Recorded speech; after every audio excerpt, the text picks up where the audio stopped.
7 വയസ്സുവരെയുള്ള കുട്ടികൾക്കായി സ്കൂളുകൾ തുടങ്ങിയ ഫ്രെഡറിക് ഫ്രോബൽ എന്ന ജർമ്മൻകാരന്റെ പുസ്തകങ്ങളും മരിയയെ ആകർഷിച്ചു. ഒടുവിൽ ഇവയിൽ നിന്നെല്ലാം പ്രധാനമായും 3 കാര്യങ്ങൾ മരിയ തിരിച്ചറിഞ്ഞു. ഫ്രഞ്ച് ഗവേഷകരുടെ ആശയങ്ങൾ വികസിപ്പിച്ചാൽ മാനസിക വെല്ലുവിളി നേരിടുന്ന കുട്ടികളുടെ വിദ്യാഭ്യാസത്തിന് ഗുണകരമാകും. ഇത്തരം പ്രത്യേക വിദ്യാഭ്യാസ രീതികൾ മാനസികരോഗ ആശുപത്രികളേക്കാൾ കൂടുതൽ ഫലപ്രദമാകുക സ്പെഷ്യൽ സ്കൂളുകളിലാണ്. ഒടുവിൽ ഇവയിൽ നിന്നെല്ലാം പ്രധാനമായും 3 കാര്യങ്ങൾ മരിയ തിരിച്ചറിഞ്ഞു.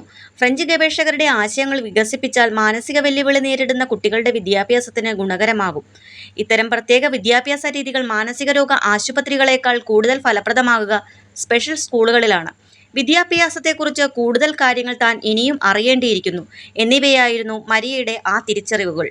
വൈകുന്നേരം സ്വന്തം ക്ലിനിക്കിലെ ജോലി ഉൾപ്പെടെ ഒരു മുഴുവൻ സമയ ഡോക്ടറായി മാറിയ മരിയ എല്ലാ തിരക്കുകൾക്കിടയിലും സ്വന്തം ഗവേഷണങ്ങളും പഠനവും, പിന്നെ മാനസിക വളർച്ചയില്ലാത്ത കുട്ടികൾക്കായുള്ള നാഷണൽ ലീഗിലെ പ്രവർത്തനവും, ഒപ്പം